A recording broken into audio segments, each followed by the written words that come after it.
नमस्कार दोस्तों, कैसे हैं आप सब लोग। उम्मीद है आपकी तैयारी अच्छे से चल रही होगी।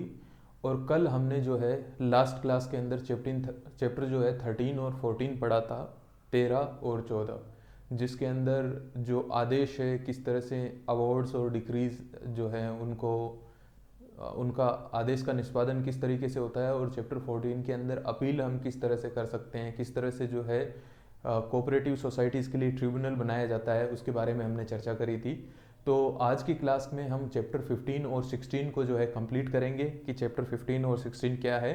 और उसके अलावा 16 चैप्टर होने के बाद में हमारा राजस्थान कोऑपरेटिव सोसाइटीज़ एक्ट 2001 जो है वो कंप्लीट हो जाएगा। नेक्स्ट एक क्लास और रहेगी जिसके अंदर हम शेड्यूल ए और शेड्यूल बी पढ़ेंगे। आपने देखा होगा कि बहुत जगह इसका रेफरेंस आया है। किस चीज़ का? शेड्यूल ए और शेड्यूल बी का। शेड्यूल ए एंड बी इसका रेफरेंस आया है। तो ये हम जो है एक क्लास इसकी और लगेगी जिसके अंदर हम ये पढ़ेंगे। और उसके बाद में जो है हमारा जो राजस्थान में कोऑपरेटिव सोसाइटीज़ का जो स्ट्रक्चर क्या है, कितनी सीसीबीज हैं, कितनी सहकारी सोसाइटीज़ काम कर रही हैं, उसके ऊपर एक क्लास और होगी। और उसके बाद में हम रूल्स भी शुरू करेंगे। आज की क्लास के बाद में शेड्यूल्स की क्लास होगी, फिर हम रूल्स शुरू कर देंगे, और उसके साथ साथ में ही जो कोऑपरेटिव स्ट्रक्चर है राजस्थान में वो क्लासेस भी शुरू करेंगे। आप साथ में जो है नोट्स बनाते रहिए ताकि कोई भी दिक्कत ना हो, आपको याद करने में आसानी रहे। और ये जो पीडीएफ है वो भी मैं ये क्लासेस जब कंप्लीट हो जाएगी हमारी तो उसके बाद में आपको दे दूंगा।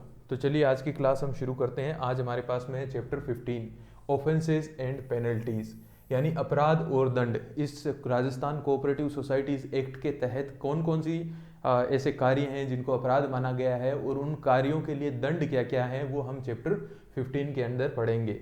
सबसे पहले section 108 prohibition against misuse of the word cooperative, यानी सहकारी शब्द का दुरुपयोग जो है वो प्रतिबंधित है। मान लीजिए आपने कोई एक ऐसा कोई उपक्रम खोला है, आपने दुकान खोली है, कंपनी रजिस्टर की है या पार्टनरशिप फर्म रजिस्टर की है जो कोऑपरेटिव सोसाइटी नहीं है, या फिर कोऑपरेटिव सोसाइटीज एक्ट के अंडर आपने रजिस्टर नहीं की है, किसी ने दुकान खोल ली। मान लीजिए किसी ने खाद और बीज की दुकान खोल ली और उसका नाम रख दिया लाला राम सहकारी बीज भंडार, तो आप ऐसा नहीं कर सकते। इस एक्ट के तहत वो प्रावधान किया हुआ है कि आप सहकारी शब्द का इस्तेमाल तभी कर सकते हैं जब आपका जो सोसाइटी है वो सहकारी सोसाइटीज एक्ट के अंदर रजिस्ट्रेशन उन्होंने करवा रखा हो। तो सहकारी शब्द का उपयोग नहीं कर सकता जबकि वह सहकारी समिति नहीं हो। अगर आपने ऐसा किया तो क्या होगा? जुर्माना लगेगा। कितना लगेगा? 5000 रुपीज़, 5000 रुपये जुर्माना लगेगा। और ये अमाउंट जो है ना वो आपको याद रखना है, ये आपके एग्जाम के हिसाब से इंपॉर्टेंट है कि 5000 रुपये का जुर्माना लगेगा। और 5000 रुपये का जुर्माना लगाने के बाद में भी अगर आपने इस शब्द को नहीं हटाया अपने व्यवसाय से तो 100 रुपये प्रतिदिन जो है अतिरिक्त जुर्माना लगेगा। आपको नोटिस आएगा 5000 का जुर्माना लगेगा, और फिर नहीं हटाया तो जितने दिन आप देरी करेंगे 100 रुपये प्रतिदिन जुर्माना लगेगा। नेक्स्ट है सेक्शन 109 ऑफेंसेज एंड पनिशमेंट। अब इसके अंदर अपराध क्या क्या माने गए हैं और उन अपराधों की सजा क्या क्या है वो हम धारा 109 में पढ़ेंगे। अपराध के प्रकार क्या है? धारा 38 की उपधारा 3 के विपरीत संपत्ति का हस्तांतरण। 38 में हमने क्या पढ़ा था? मूवेबल था या इमूवेबल, ये आपको बताना है कि इमूवेबल प्रॉपर्टी था या मूवेबल प्रॉपर्टी। हमने दो धारा पढ़ी थी, 38, 38 और 39।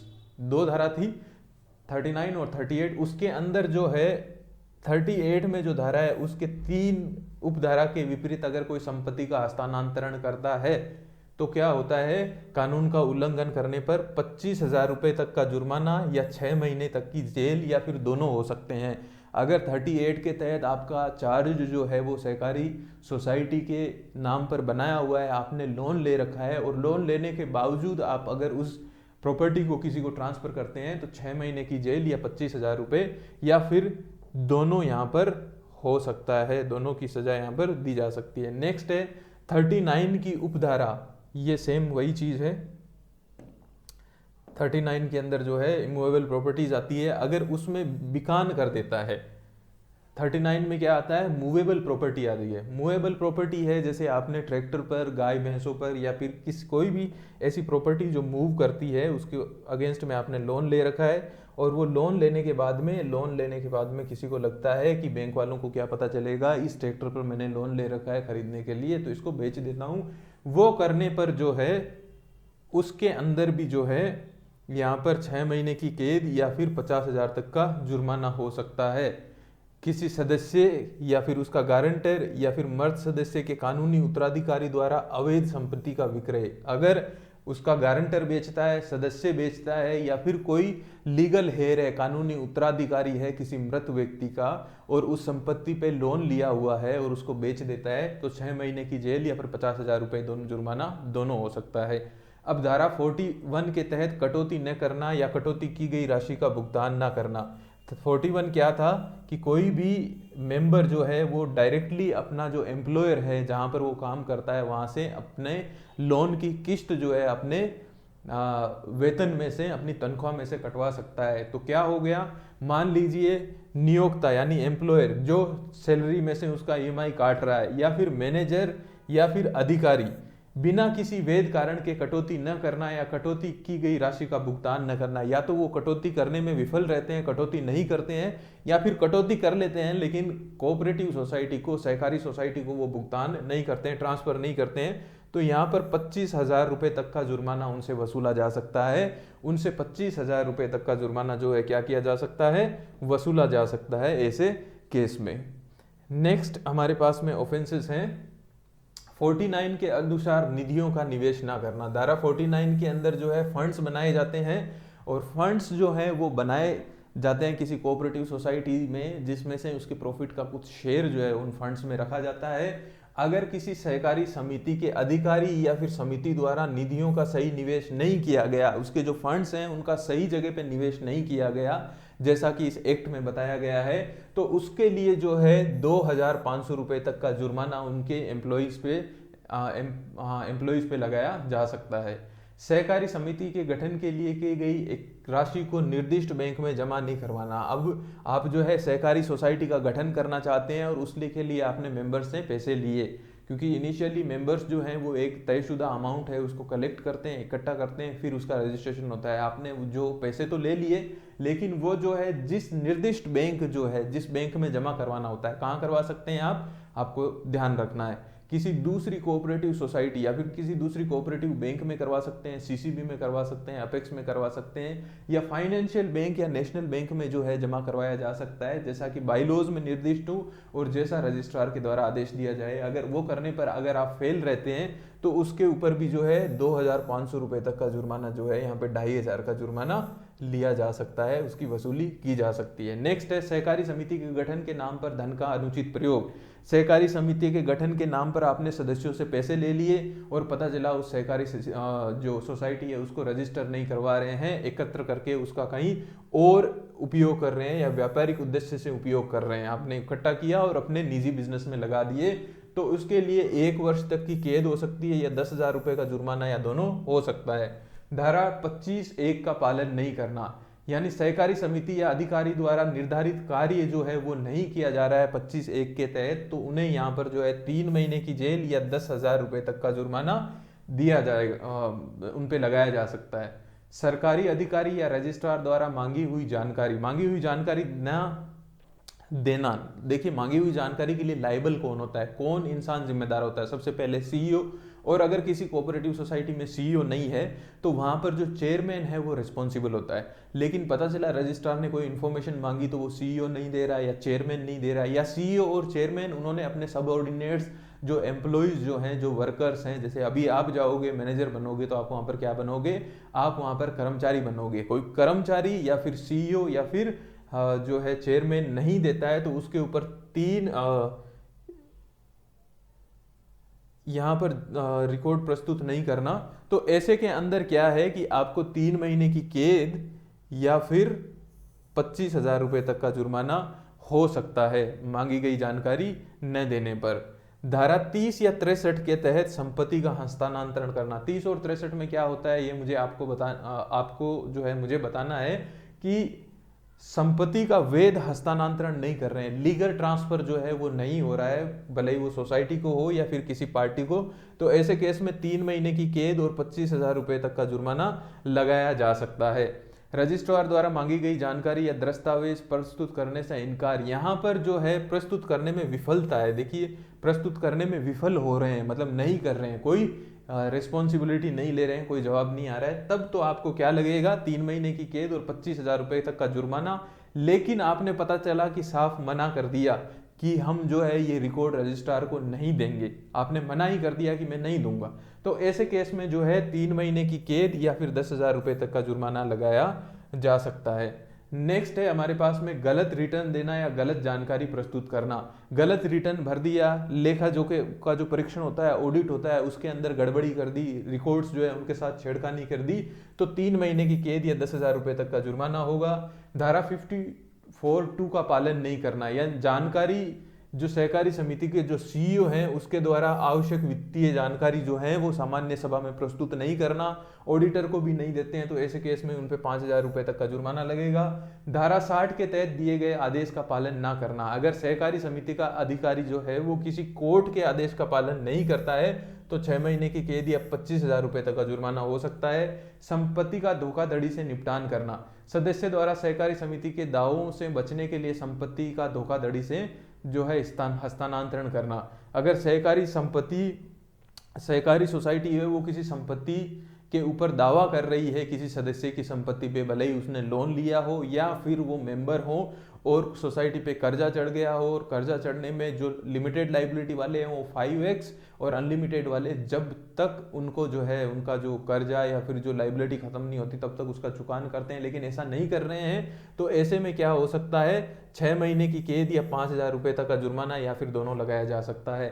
किसी अन्य व्यक्ति के नाम पर व्यक्तिगत लाभ के लिए ऋण की अनुशंसा करना, मतलब खुद के लाभ के लिए किसी और इंसान के नाम पर आपने लोन उठा लिया, आपको लोन चाहिए लेकिन आपने किसी और मेंबर के नाम पर लोन उठा लिया, तो ऐसे केस में आपको 2 वर्ष तक की कैद या फिर 25,000 रुपए तक का जुर्माना या दोनों हो सकते हैं।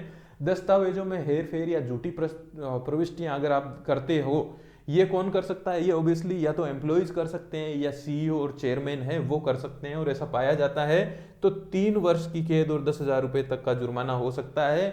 और वहीं आपने अगर चुनाव के अंदर भ्रष्ट आचरण अपनाया है, अनैतिक आचरण अपनाया है या धोखाधड़ी की है, या चुनाव के लिए जो गाइडलाइंस जारी की गई है उनको आपने ना मानकर जीतने के उद्देश्य से कोई अनुचित कार्य किया है, तो ऐसे में आपको 3 वर्ष की जेल या 10,000 रुपए तक का जुर्माना हो सकता है। नेक्स्ट हमारे पास में आता है धारा 110 कॉग्निजेंस ऑफ ऑफेंस, यानी अपराधों का संज्ञान किस तरह से लिया जाता है। केवल फर्स्ट क्लास मजिस्ट्रेट है वो भी अदालतों का जो है संज्ञान ले सकता है। फर्स्ट क्लास मजिस्ट्रेट हमने ट्रिब्यूनल में भी देखा था कि वहां पर जो है कौन बनता है, ट्रिब्यूनल का जो चेयरमैन है वो कौन बनता है, अध्यक्ष कौन बनता है, उसमें भी हमने देखा था जिला या सत्र सेशन न्यायालय का जो फर्स्ट क्लास मजिस्ट्रेट है वही बनता है, और वही इस अधिनियम के तहत अपराधों की सुनवाई कर सकता है। उससे नीचे वाले या उससे जूनियर जितने भी जजेस हैं वो यहाँ पर सुनवाई नहीं कर सकते। पूर्व अनुमति, यानी मुकदमा शुरू करने के लिए सभी सरकार या रजिस्ट्रार की अनुमति आवश्यक है। कोई भी कोऑपरेटिव सोसाइटीज है, कोई भी क्या है, कोऑपरेटिव सोसाइटी, अगर कोऑपरेटिव सोसाइटी का कोई भी मुकदमा, जनरली हमारे ये जो मुकदमा है वो कहाँ पर जाता है, ये मुकदमा है वो या तो रजिस्ट्रार के पास जाता है या फिर सरकार के पास जाता है या फिर किसके पास जाता है, ट्रिब्यूनल के पास जाता है। लेकिन अगर ये सिविल कोर्ट में अगर मामला चलना हो, ऐसी कोई पार्टीज इन्वॉल्व हो जो इसके मेंबर्स नहीं हो, सदस्य नहीं हो, तो ऐसे केस में पहली बात तो फर्स्ट क्लास मजिस्ट्रेट चाहिए होगा। दूसरा कौन चाहिए होगा, कोई भी मुकदमा शुरू करने से पहले सहकारी सोसाइटी के जो रजिस्ट्रार हैं, राजस्थान सहकारी सोसाइटीज को जो रजिस्ट्रार अपॉइंटमेंट है या फिर सरकार है, उनकी अनुमति आवश्यक है। ये आपने देखा होगा, ये बहुत सारी जगहों पर लागू होता है। जैसे अगर कोई भी सर्विस में इंसान है, जैसे मान लीजिए किसी पुलिस वाले पे मुकदमा चलवाना है, तो उसके सीनियर से जो है परमिशन जरूरी होती है। वैसे भी किसी भी डिपार्टमेंट को जो है लॉ में इस तरह से प्रोटेक्ट किया हुआ है गवर्नमेंट डिपार्टमेंट्स को, कि अगर आप उन पे मुकदमा चलवाते हैं तो उनके सीनियर की परमिशन जो है आवश्यक है। नेक्स्ट हमारे पास में ये है हमारा चैप्टर 15, और नेक्स्ट हमारे पास में चैप्टर 16 आता है मिसलेनियस।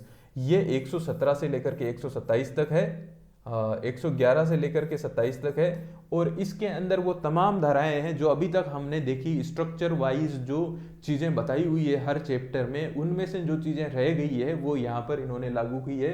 सबसे पहला है कोऑपरेटिव एजुकेशन एंड ट्रेनिंग, यानी सहकारी शिक्षा और प्रशिक्षण। जितनी भी कोऑपरेटिव सोसाइटीज होती हैं उनको एक फंड बनाना होता है और वो फंड जो है एजुकेशन और ट्रेनिंग की व्यवस्था करती है। और बजट जो है इसका, वार्षिक बजट जो किसी भी कोऑपरेटिव सोसाइटी का होता है उसके अंदर इसका अलॉटमेंट करना जरूरी है। ये क्यों जरूरी है?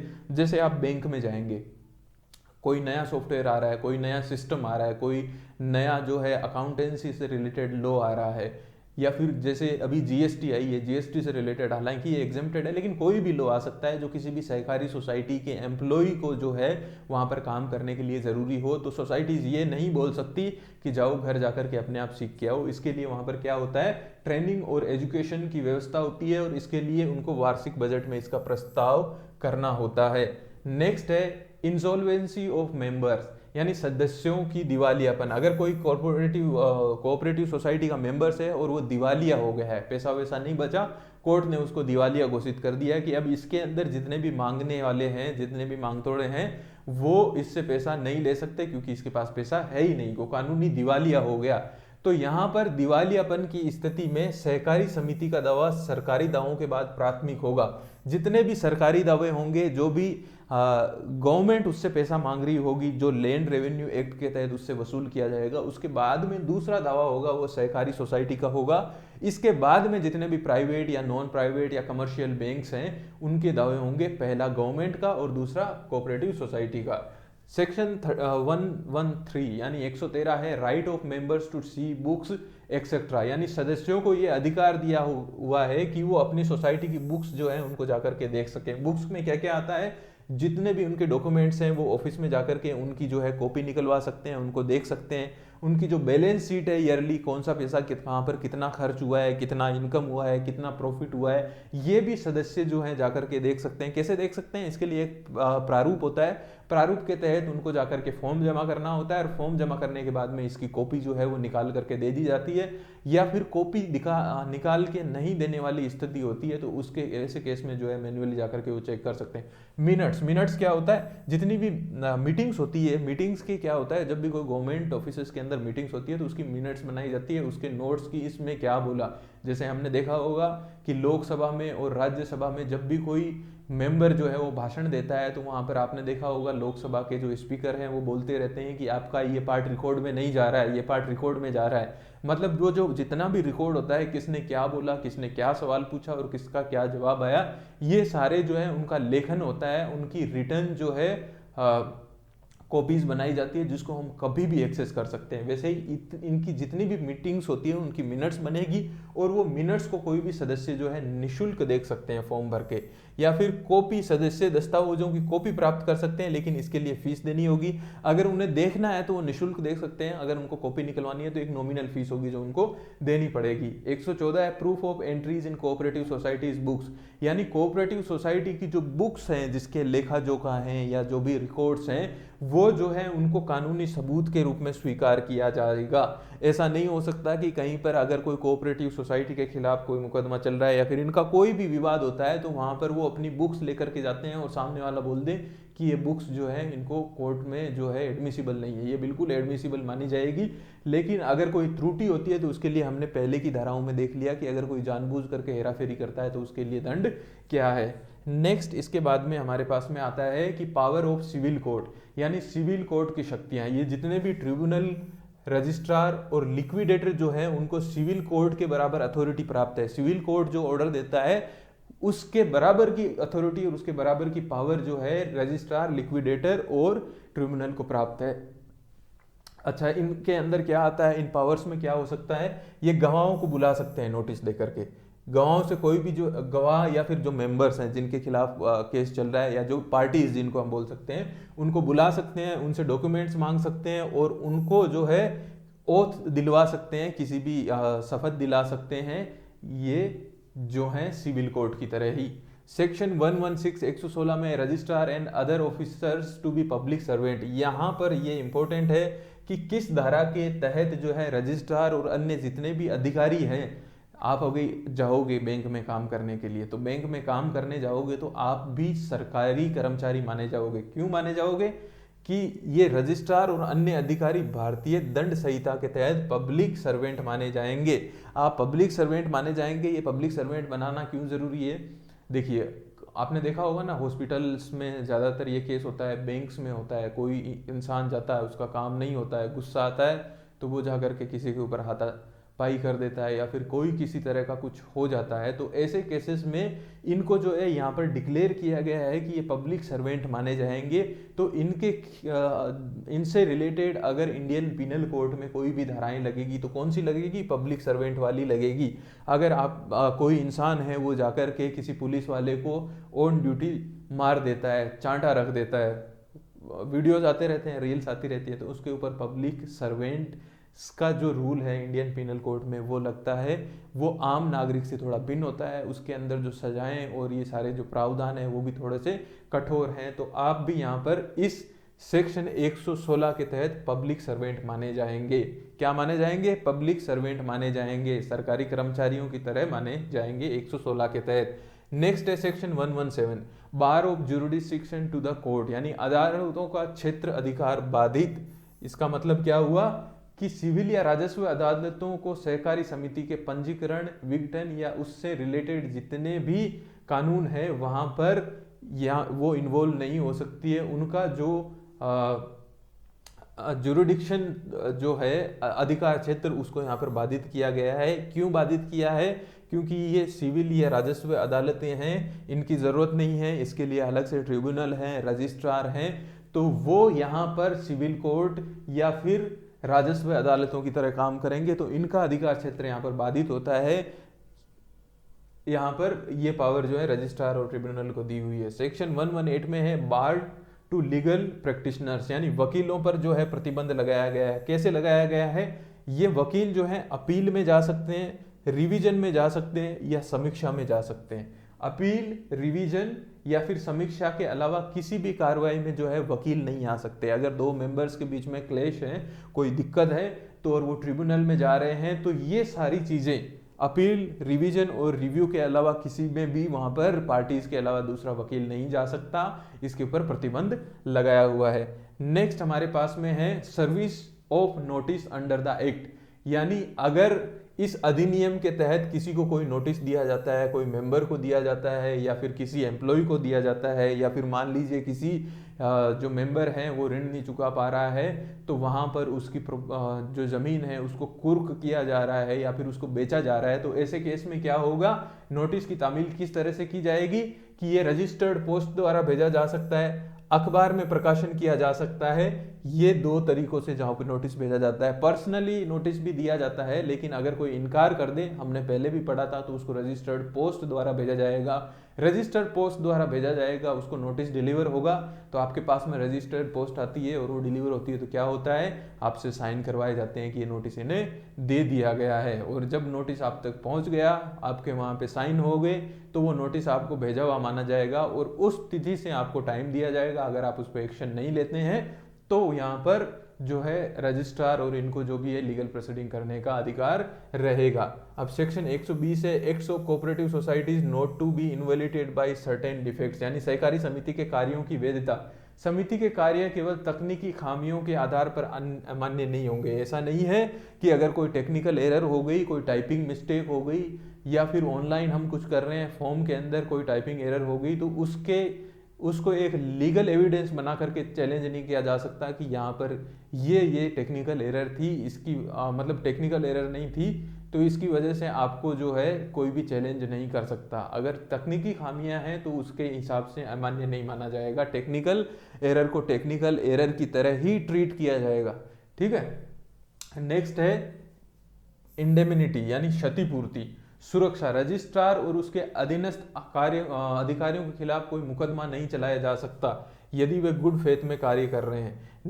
रजिस्ट्रार और उनके अधीनस्थ अधिकारियों को यहाँ पर प्रोटेक्शन दिया गया है कि उनके खिलाफ कोई भी मुकदमा नहीं चलाया जा सकता, उनको गुड फेथ में वर्क करने वाला माना जाएगा। गुड फेथ मतलब वो पब्लिक के वेलफेयर के लिए काम कर रहे हैं, सहकारी सोसाइटियों को बढ़ावा देने के लिए काम कर रहे हैं, और सहकारिता जो है वो एक अच्छा आंदोलन है। लेकिन अगर वो गलत काम कर रहे हैं तो इनके खिलाफ जो है अपील कहाँ की जा सकती है, हमें पता है, हमने पहले पढ़ा था, ट्रिब्यूनल में की जा सकती है, राज्य सरकार के वहां पर जाकर के की सकती है, लेकिन सीधा मुकदमा नहीं चला जा सकता। और अगर सीधा मुकदमा चलाना है तो उसके लिए पहले क्या लगेगी, परमिशन लगेगी, ठीक है, राज्य सरकार की या फिर अधीनस्थ अधिकारियों के लिए रजिस्ट्रार की। Certain acts not to apply, यानी कुछ अधिनियम जो है यहाँ पर लागू नहीं होंगे। कौन से नहीं होंगे? कंपनी अधिनियम 1956 लागू नहीं होगा।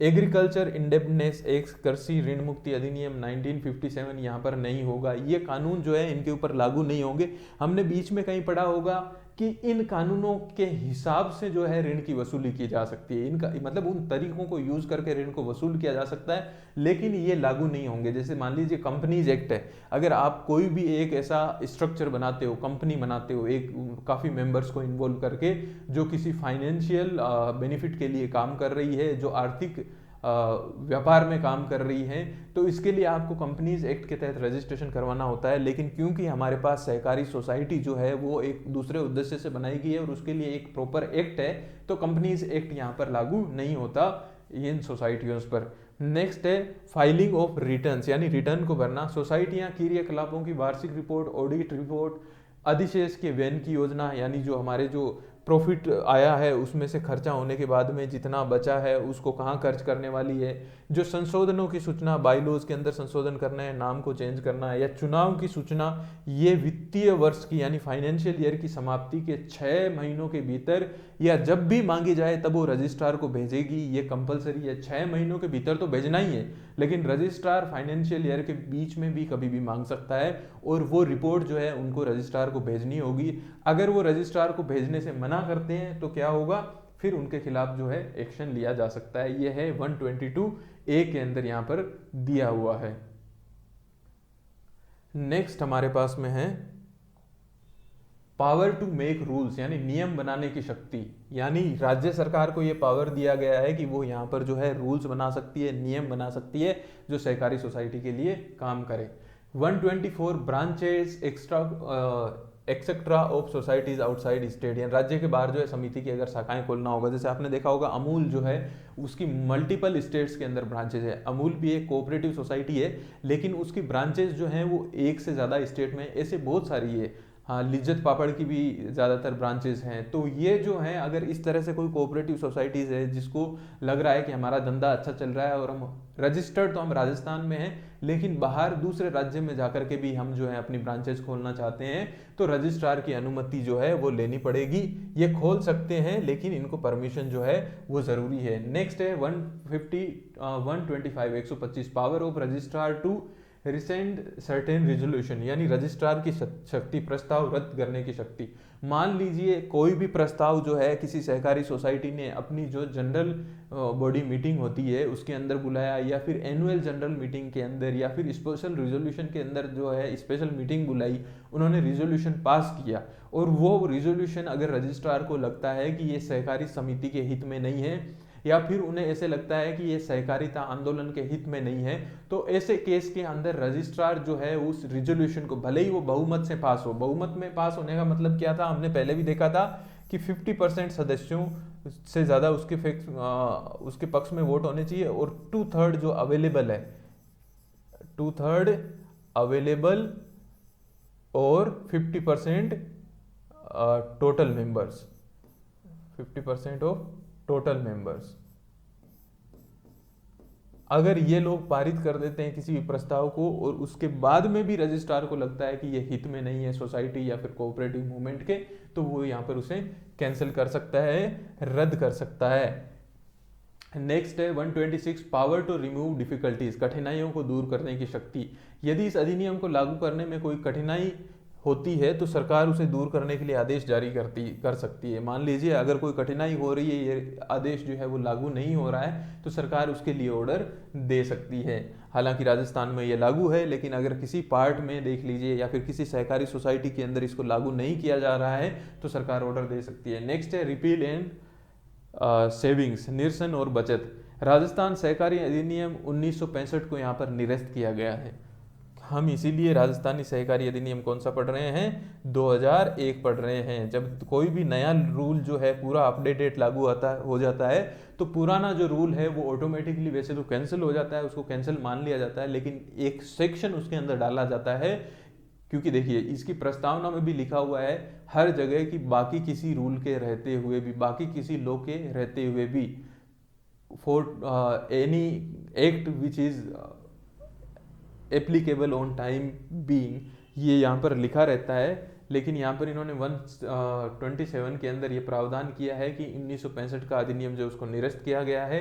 लेकिन पुराने अधिनियम के तहत जो काम किए गए हैं, यानी जो पुरानी सोसाइटीज़ है 2000 से 1 से पहले की, जो राजस्थान सहकारी अधिनियम 1965 के तहत रजिस्टर की गई है, वो ऑटोमेटिकली जो है इस अधिनियम के अंदर जो है वर्किंग में आ जाएगी, इसके तहत मान्य मानी जाएगी। ऐसा नहीं है कि 1965 के अंदर जो रजिस्ट्रेशन हो रखा है जिन कोऑपरेटिव सोसाइटीज़ का, वो 2001 का आने के बाद में उनको दोबारा से रजिस्टर करना पड़ेगा, ऐसा बिल्कुल भी नहीं हुआ था। जितने भी सोसाइटीज़ जो रजिस्टर्ड थी वो रजिस्टर्ड ही मानी गई थी। लेकिन उनके ऊपर ये रूल जो है जब से आया, कब आया ये आपको याद रखना है, 14 नवंबर 2002 को ये लागू हुआ। राष्ट्रपति की अनुमति कब मिली, 3 अक्टूबर 2002 को। उसके बाद में जो है ये रूल लागू हो गया। तो इसी के साथ में हमारे जितने भी चैप्टर्स थे, राजस्थान कोऑपरेटिव सोसाइटीज एक्ट 2001, यानी राजस्थान सहकारी समितियां, सहकारी सोसाइटीज जो अधिनियम है 2001 की, वो कंप्लीट हो गया है। हमने इसकी सारी क्लासेस ले ली है, बहुत लंबी क्लासेस नहीं है, मुश्किल से 8-9 क्लासेस होगी, और टाइम अगर आप देखेंगे तो 7 से 8 घंटे की क्लास होगी। अगर आपने इसको इन डेप्थ पढ़ा है तो मैं आपको ये दावे से बोल सकता हूँ कि आपको कोई दिक्कत नहीं आई होगी। आपने इसके प्रॉपर नोट्स बनाए हैं, सारी क्लासेस को देखा है, अगर तो आपको कोई दिक्कत नहीं आएगी। और अगर आपने 2-5 मिनट देखा है या फास्ट फॉरवर्ड करके देखा है तो फिर उसकी जिम्मेदारी आपकी है।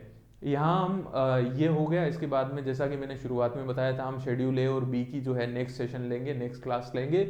इससे पहले जो है आज की क्लास में हम ये जो 2 हमने चैप्टर पढ़े हैं, इससे रिलेटेड जितने भी मल्टीपल चॉइस क्वेश्चंस हैं उनको देख लेते हैं।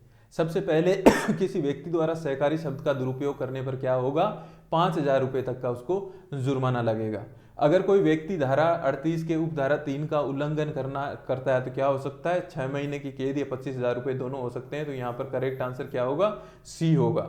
धारा 41 के तहत कटौती नहीं करने पर, अगर किसी कटौती नहीं कर रहा है या कटौती करने में विफल हो रहा है या फिर कटौती करके पैसा सहकारी समिति को नहीं दे रहा है, तो उस पर 25,000 रुपये तक का जुर्माना लिया जा सकता है। नेक्स्ट है कि धारा 49 के तहत सहकारी समिति के फंड का निवेश न करने पर क्या होगा, यहाँ पर 2,500 रुपये का जुर्माना लिया जाएगा। धारा 54 के तहत लेखा परीक्षक को सहायता न देने पर क्या होगा, 3 महीने से 1 साल की या तो जेल हो सकती है या 25,000 रुपये का जुर्माना हो सकता है। तो यहाँ पर करेक्ट आंसर क्या होगा, सी होगा। सहकारी समिति के किसी अधिकारी द्वारा 60 के तहत पारित निर्णय का पालन न लेने पर 6 महीने की कैद, 25,000 रुपये का जुर्माना। ये जब आप पढ़े ना कि कौन कौन सी कैद हो रही है और कहाँ पर कितना जुर्माना हो रहा है, तो इसका सबसे बेस्ट तरीका यही है कि जिन जिन अपराधों के अंदर जुर्माना और कैद सेम है उनको आप कैटेगराइज कर लें। 2 या 3 तरीके के जुर्माने यहाँ पर हैं, तो आपके लिए आसान हो जाएगा। नेक्स्ट है सहकारी समिति के चुनाव में भ्रष्टाचार करने पर 3 साल की कैद और 10,000 रुपये का जुर्माना, तो दोनों होगा यहाँ पर। सहकारी समिति के अधिकारी द्वारा 63 के तहत नियुक्त व्यक्ति, 63 के तहत कौन नियुक्त होता है, लिक्विडेटर, समापक नियुक्त होता है, को संपत्ति सौंपने में विफल रहने पर क्या होता है, 3 महीने से 1 साल की जेल और 25,000 रुपये जुर्माना, तो यहाँ पर दोनों होगा। सहकारी शिक्षा और प्रशिक्षण के लिए किसे जिम्मेदार ठहराया गया है, तो यहाँ पर राज्य सरकार, रजिस्ट्रार या ये क्या बोलते हैं, सहकारी समिति। तो यहाँ पर जो है राज्य सरकार, रजिस्ट्रार और सहकारी समिति जो हैं तीनों ही यहाँ पर आएंगे।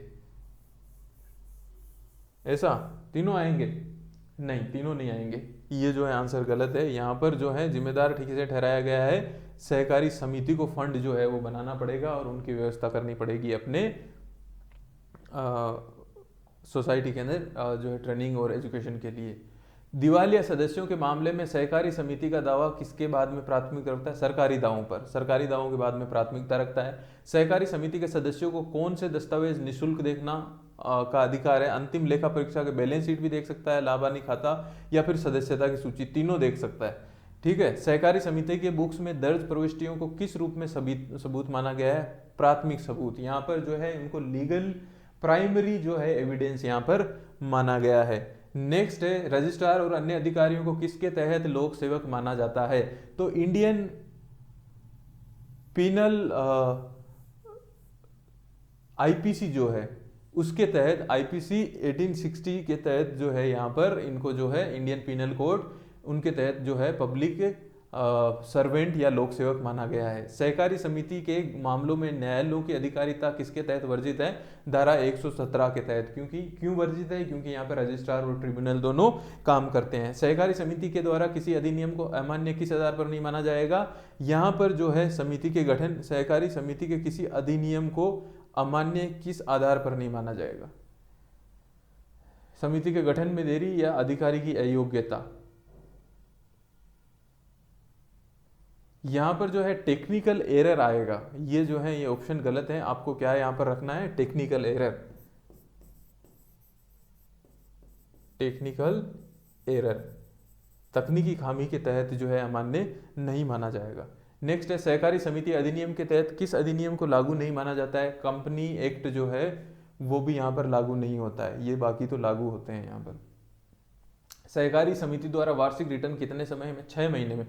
वित्त वर्ष संपन्न होने के बाद में जो है 6 महीने में करना जरूरी है, और वित्त वर्ष जो है वित्त वर्ष समाप्त होने के बाद में 6 महीने में। और वित्त वर्ष जो है वो किसको माना गया है वो भी हमने देखा था, 31 मार्च को जो है वो यहाँ पर वित्त वर्ष माना जाता है इस एक्ट के तहत। राज्य सरकार को नियम बनाने की शक्ति जो है वो 123 के अंदर यहाँ पर दी हुई है।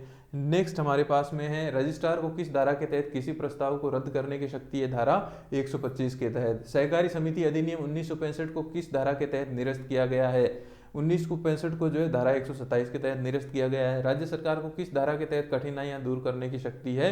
वो है धारा 126 के तहत। जो भी यहाँ पर कठिनाइयां आ रही है इसे लागू करने में, उसके लिए वो ऑर्डर पास कर सकती है। समिति के कार्य केवल किस आधार पर अमान्य नहीं होंगे? तकनीकी खामियां, अभी हमने ये पढ़ा था। रजिस्ट्रार या उसके अधीनस्थ अधिकारियों के खिलाफ मुकदमा कब नहीं चलाया जा सकता? जब वे अच्छे विश्वास में कार्य, गुड फेथ में कार्य करने वाला यहाँ पे माना जाएगा, गुड फेथ, इसलिए उनके ऊपर जो है मुकदमा नहीं चलाया जा सकता। नेक्स्ट है, किस अधिनियम के तहत कंपनी अधिनियम और कृषि ऋण मुक्ति अधिनियम सहकारी समितियों पर लागू नहीं होते? 122 के तहत इन दोनों से एग्जेम्प्ट किया गया है सहकारी सोसाइटीज को। तो उम्मीद है आपको ये सारी क्लासेस समझ में आ गई होंगी, आपने एमसीक्यूज भी यहाँ पर देख लिए। अब जो है हम नेक्स्ट क्लास के अंदर मिलेंगे शेड्यूल ए और शेड्यूल बी के लिए, और उसके बाद में जब ये हमारा चैप्टर जो एक्ट है वो कंप्लीट हो जाएगा फिर हम रूल्स की क्लास लेंगे, और इसके साथ साथ इस जो पूरे के पूरे एक्ट को है किस तरह से याद करना है वो बहुत इंपॉर्टेंट है। अगर आपने इसको इन डेप्थ पढ़ रखा है तो फिर हम इंडेक्सिंग पे आएंगे कि किस तरह से आप धारा जो है उनको याद कर सकते हैं। आपको बिल्कुल चिंता करने की आवश्यकता नहीं है, आप इसको एक बार पढ़ लीजिए, हम इसको एक स्टोरी की तरह समझेंगे। आपके दिमाग में ये 127 जो धाराएं हैं वो अभी बहुत बड़ी लग रही हैं। ज़्यादातर क्वेश्चंस जो हैं वो एक्ट में से ही आते हैं, रूल्स जो हैं वो एक्ट को सपोर्ट करने के लिए हैं। जैसे हमने जो है रजिस्ट्रेशन का प्रोसेस देखा, तो रजिस्ट्रेशन के प्रोसेस के अंदर एप्लीकेशन कैसे लगेगी, उसका प्रारूप क्या होगा, वो रूल के अंदर दिया गया है। तो रूल जो है वो एक्ट को सपोर्ट करने के लिए हैं। आपके ज़्यादातर क्वेश्चन जो हैं वो एक्ट में से ही आएंगे। आपको धाराएं सिर्फ जो हैं वो एक्ट की ही याद रखनी है, रूल में से सिर्फ आपको इन्फॉर्मेशन याद रखनी है, ये आपको ध्यान रखना है। और ये जो है अगर आपने इन डेप्थ पढ़ रखा है तो हम इंडेक्सिंग के टाइम पे इसको कैसे बहुत इजीली इसको याद किया जा सकता है वो भी हम देखेंगे। तो चलिए नेक्स्ट क्लास में मिलते हैं, और तब तक के लिए बाय बाय।